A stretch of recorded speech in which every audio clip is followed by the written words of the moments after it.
Well, the X-Men, the Fantastic Four, and Deadpool are all coming to the Marvel Universe near you, very soon. Which means like when the Spider-Man deal was reached, the previous list I had of movies that were probably going to be made in the next couple years was actually pretty correct. Up until Spider-Man got injected in there and then it threw everything off. So we're here to revisit the list I made previously and inject a sweet amount of that Fox content we're going to be getting. So as always, if you guys like these videos, make sure you guys leave a like, subscribe, and hit that notification bell and become part of that notification squad. It's kind of like the Suicide Squad, but slightly better, and it's not cut up like a music video, probably. So once again, let's begin this list and just kind of catch up with what we obviously know. We know that the future of the MCU has to complete at least the trilogies that a lot of these characters are going to be guaranteed to get.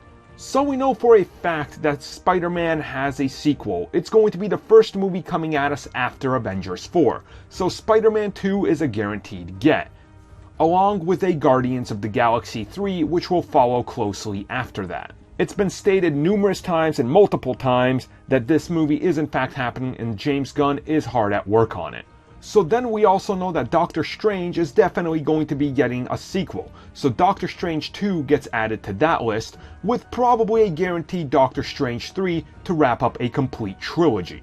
You also have to add Ant-Man 3 to that list because Ant-Man is also going to complete a trilogy, and undoubtedly the second Ant-Man is going to be a pretty big hit considering the first one definitely was. Now, of course, two brand new franchises that are starting very soon. The first one is the Black Panther. He's getting a movie, and of course, there's no way that they're not going to be making sequels to Black Panther. By all accounts, this looks like it's going to be a huge movie, and it's definitely going to have a huge following.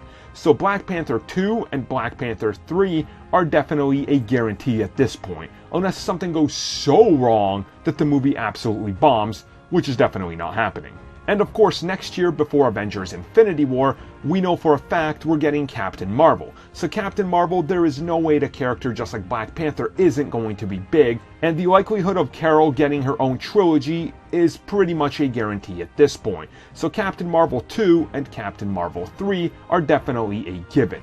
And then of course the Avengers brand has to continue. Much like the last time, I don't think anything changes here. I think we get the new Avengers. We're probably going to get 3 of those movies within a span of the 10 years, much like the Phase 1 films. So 3 new Avengers films. So if you've been keeping count, between 2 more Spider-Man movies, 2 more Doctor Strange, 1 more Guardians of the Galaxy, 1 more Ant-Man after Ant-Man and the Wasp 2, 2 more Captain Marvels, and 2 more Black Panthers, along with the 3 new Avengers films, we're comfortably sitting at 13 films. Now, previously I said in the last one, they're probably looking at a total of maybe 20 films total.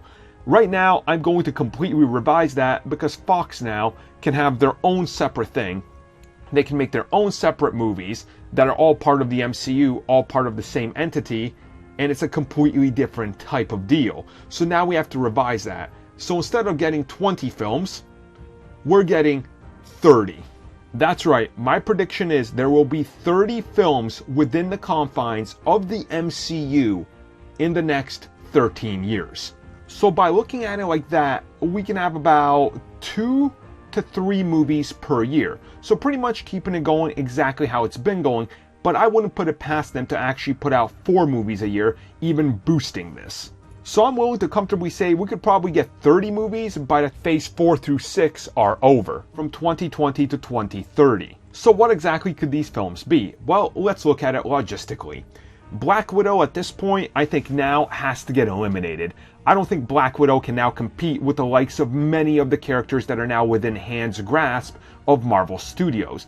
Why would you want a Black Widow movie out there where you could literally now make standalone movies on powerful X-Men characters or other ones that are all available at their disposal now?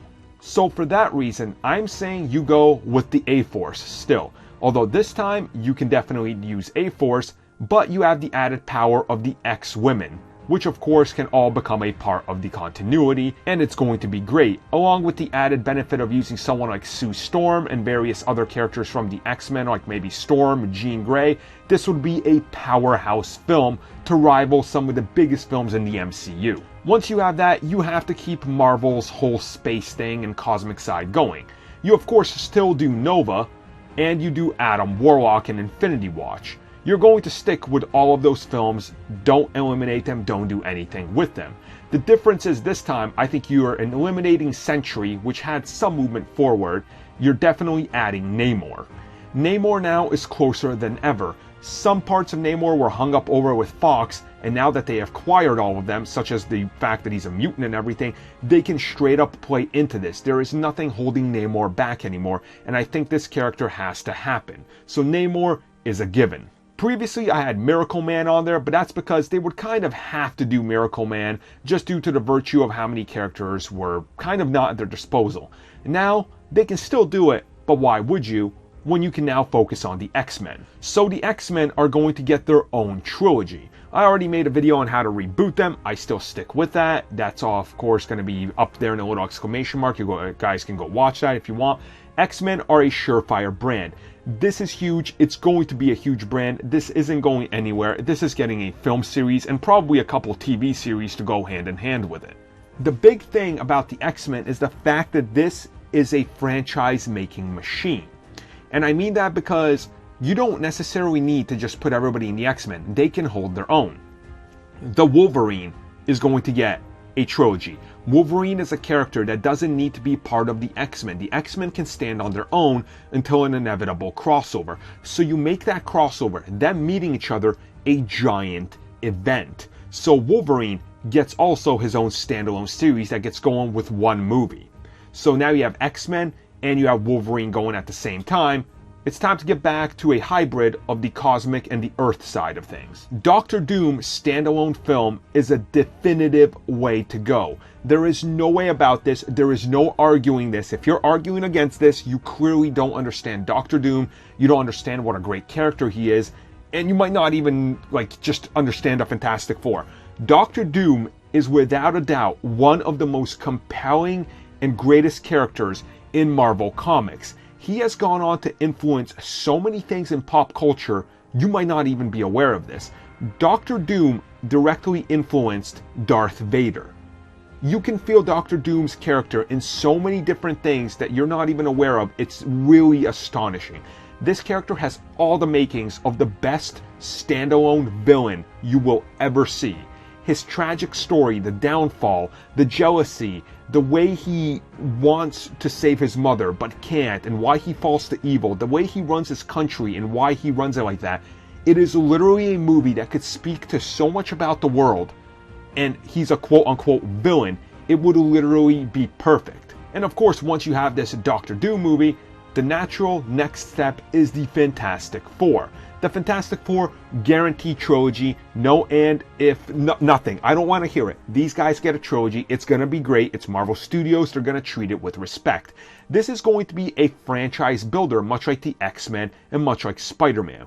What I mean by that is, by the time the first movie's out, you're building them up. By the time the third film is out, you found you're in to the future. You build out the future foundation, the Fantastic Foundation, whatever they want to call it. They set it up and they franchise from here on out. Younger heroes can join the team. They can keep going. Much like Guardians of the Galaxy, we're hearing aren't going to end with this iteration. There's going to be different versions of this team that carries on into the future. This is what you do with them.